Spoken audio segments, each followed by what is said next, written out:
Hi, and welcome to the channel. My name is Tony, and in today's video, we're going to be taking a look at the Reolink E1 Zoom PTZ camera.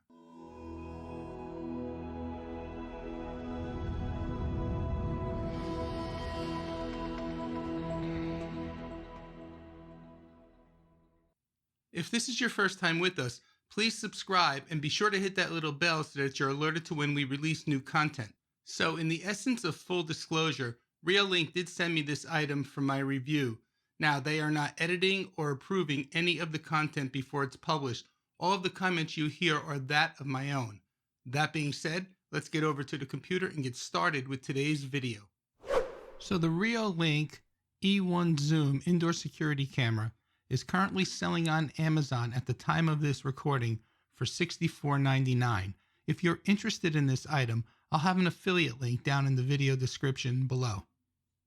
So the Reolink E1 Zoom is a 5 megapixel Super HD camera. It's got pan, tilt, and zoom capability. It can connect to both 2.4 and 5 gigahertz Wi-Fi. It's also got two-way audio. Taking a closer look at some of the features, it offers easy setup, and we'll show you that shortly. It's got a 355-degree pan and a 50-degree tilt, 3x optical zoom. It's got night vision. It has motion alerts. You can view it live through the Reolink app on a phone, tablet, or on a computer using the desktop client. It records motion 24/7 or scheduled recordings. And it's got flexible storage options. It can record onto a micro SD card up to 64 gig. You have the option of recording out to the Reolink cloud. If you have an FTP server, you can record out to your FTP server, or you can set it up to link up with a Reolink NVR. Now, I believe this camera is OMVIF compatible, which means it could basically connect to any OMVIF compatible NVR system, such as the Synology surveillance station. Looking at the camera itself, you can see up top it has the daylight sensor here. Around the side, you have 10 PCS IR LEDs. The lens is in the center. There's a status light below that, the built-in microphone below that. Down at the bottom, there's a reset button, and then here at the bottom in the front is the micro SD card slot. Inside the box, you get the Reolink E1 Zoom camera, an operational instructional manual, a 24-hour surveillance sticker, the power adapter, a mounting bracket with associated template, and mounting hardware, and it also includes a reset tool. So taking a closer look at the Reolink E1 Zoom, you have the Reolink branding here. The lens is right here. If I flip the camera up this way, hopefully you can see the SD card slot here and the reset hole. On the back of the camera, you have the speaker area here, and then here's the port for AC power. And then on the bottom of the unit, you have 3 feet for mounting on a desk or a shelf. And here's the slot for the mounting bracket in the event you want to mount on a ceiling or on a wall. So let's go ahead with the setup process of the Reolink E1 Zoom. The first thing you need to do if this is your first time using Reolink products is to download the Reolink app from your respective app stores. Install the app, create a free Reolink account, and then you'll be ready to go. Now you can see here, I already have the app open on my desktop, and that's because I've used Reolink products in the past. Now I'm going to go ahead and plug in the power adapter to fire up the Reolink E1 Zoom, and we'll wait for the startup chime.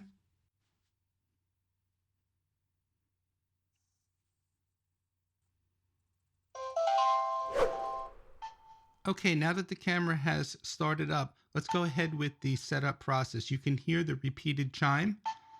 So launch your Reolink app and press the plus sign to add the camera. Next, we need to scan the QR code on the bottom of the camera, so we'll do that now.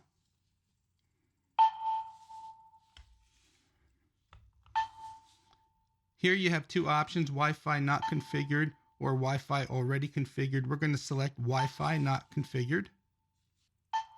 The next screen is asking you to wait for the voice prompt. Now, as a result of a recent firmware update, the camera no longer gives the voice prompt and is using the repeated chime. So I'm just going to select I have heard the voice prompt and click next. On this screen, we're going to select our Wi-Fi, and this is a 5G Wi-Fi that I'm going to select. So I'm going to go ahead and enter the password off screen. and say next. The next step is to scan the QR code, so I'm going to say scan now and then point my phone towards the camera.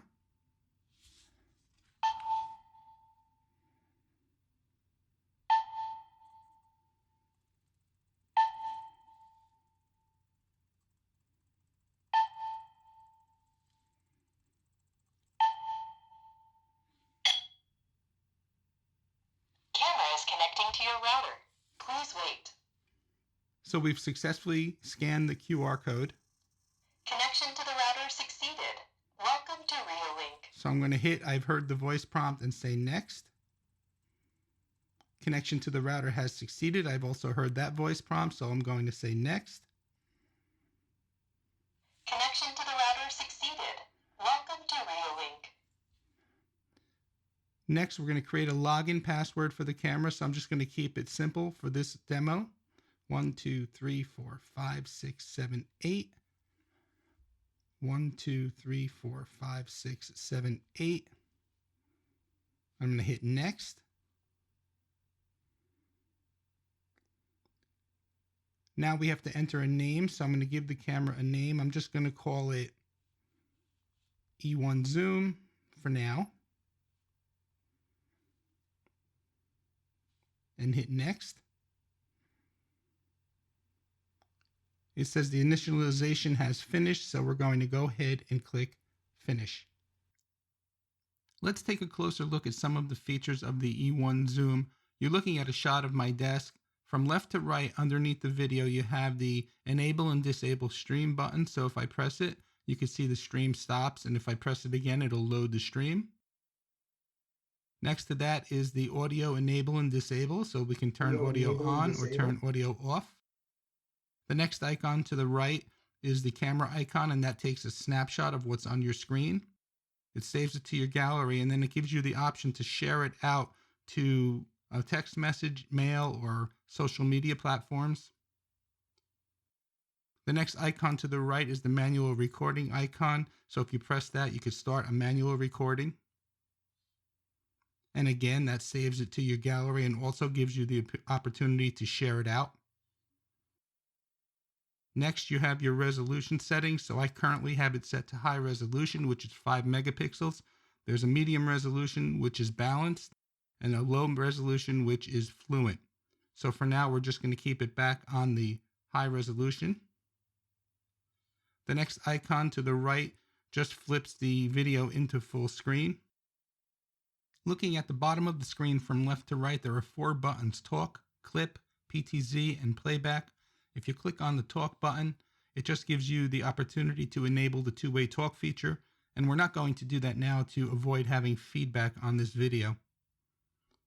The clipping feature allows you to select an area of the screen and zoom and focus in on it. You can see right now the blue box on the lower screen is highlighting the cables and the switch on my desk. If I move and drag it over to my phone, you can see how nicely it zooms in on the phone. You can do different areas of the screen like that. It also gives you the option, if you want to take a picture of the highlighted area, just click the camera icon. And again, it saves it to your gallery and also gives you the option to share it out via text, email, and social media. Next is the PTZ button, which is pan, tilt, and zoom, and that gives you the ability to move the camera around the room. So in the center, you have the directional wheel up, down, left, right. You have a focus button and a zoom button. So let's zoom, well, not zoom, I'm sorry, let's pan all the way to the left.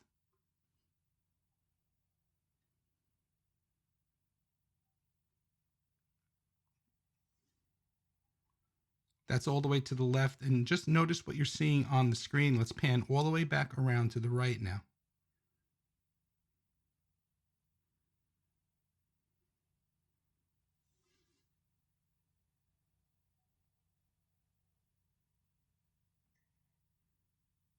And you can see it's almost a full 360-degree pan, and I really love that feature about this camera. You can pan up,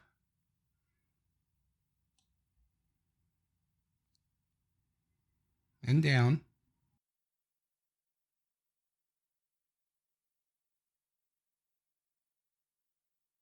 Let's bring it back a little bit. And now let's use the zoom feature and zoom in on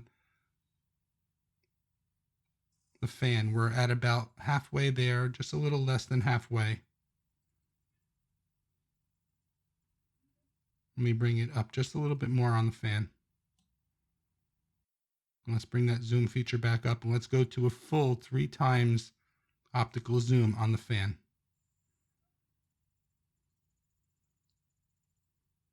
So you see it brings it in pretty close and it's pretty clear as well. It is a little slow on the zoom, but it does bring it into focus nicely. Let's take it all the way back down.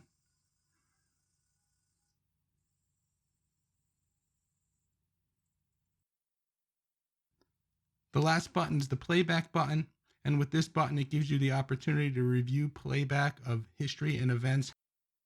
However, because I don't have an SD card in the slot, I don't have the ability to show you this feature. Now that we've looked at some of the app features and specific features to this camera, let's look at some of the camera settings under the settings icon at the upper right-hand corner of the screen. On this screen, let's click on E1 Zoom at the top of the page. Here we have the ability to change the device name. It shows you information like the model information, UID information. Under storage, it says not detected, and that's because I don't have a card in the micro SD card slot on the camera. The network information shows you all of the related IP information that's associated with this camera. And at the bottom, it gives you some basic system information. Network displays the current wireless network that the camera is connected to. If you click on that, you can change the wireless network if you wish and select from the list of available networks that you have access to. Under display, you have several options. Let's click on that. You can rotate the screen, so if you installed the camera on a ceiling and it's upside down, all you need to do is enable this option, and you can see it flips the screen. Under quality, you can adjust the resolution. You also have control of the anti-flicker rate.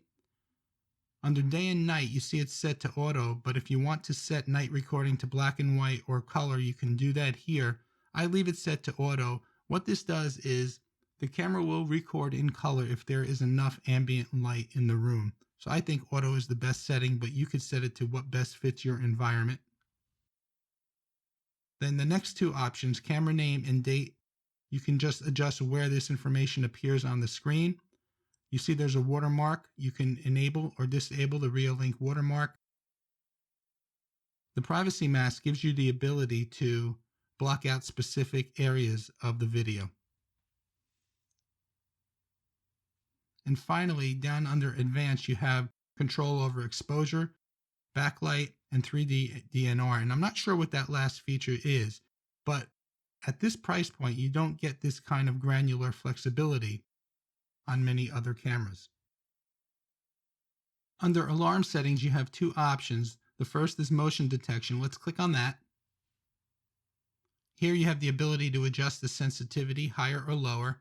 You could also create motion zones. So for example, if you did not want to receive an alert if motion was detected in a particular area of the video, you can just simply color it in. So for example, if I didn't want motion to trigger alerts in this area of the video, I can just simply color in that area just like that.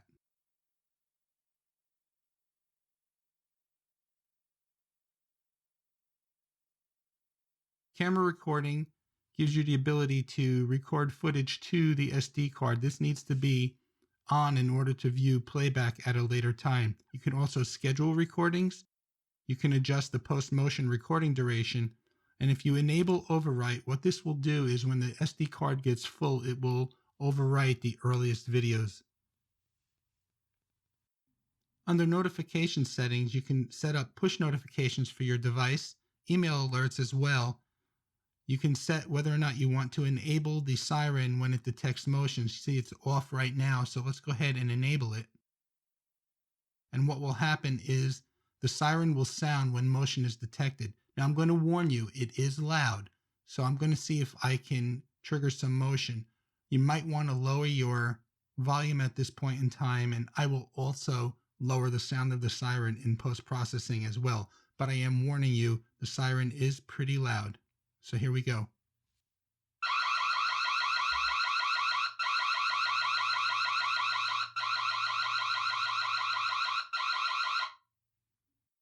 And the final two options under More, you can share the camera out with family and friends.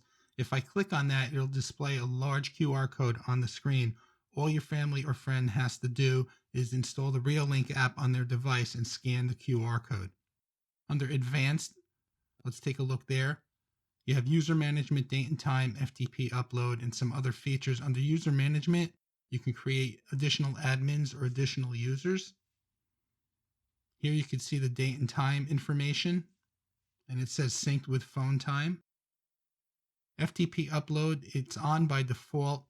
And what this allows you to do is have the camera send footage to an FTP server if you have one set up. So let's look at the FTP settings. And here's where all of the FTP server information would go. Now, I may try this. I may do a video on it if I'm successful. I may set up my Synology NAS as an FTP server and see if I can configure the camera to send the footage over to the Synology NAS. If I'm successful, I'll do a video on that and share it with you guys. Next, you can turn on or off the ability to record audio. It's on by default. Infrared lights is set to auto. You have two options here. Leave it set to auto so that they come on at nighttime as needed, or you can leave them off completely and you can see the difference from the left picture to the picture on the right. The status LED is set to on by default. You could disable it here. And finally, you can restore the camera or reboot the camera. Here's some sample daytime and nighttime footage from the E1 Zoom. Note, the camera does save recordings in a 4:3 ratio. However, when viewed on a mobile device, it is full widescreen. So overall, I really do like the Reolink E1 Zoom camera. I like Reolink products in general. Now, I'm not affiliated with them. I'm not being paid, or they are not sponsoring this video. I wanted to actually review this camera because I had the home user in mind. I think it would make a good indoor camera at the price point for a main living area or a child's room or a baby's room or even a pet cam. I also thought maybe a small boutique that's like renting a 10 by 12 booth in a retail space. It might be a good addition for that environment as well. Again, at the price point, it packs a lot of features and you really can't go wrong with the Reolink E1 Zoom. So if you found any value in today's video, please give it a thumbs up. Be sure to check out some of my other videos up above. Please remember to subscribe, like, and share the video. And thank you so much for using my Amazon affiliate links. I know they don't change your price, but they really do help out the channel. My name is Tony with Quik Tech Solutions. As always, stay safe out there and we'll see you next time.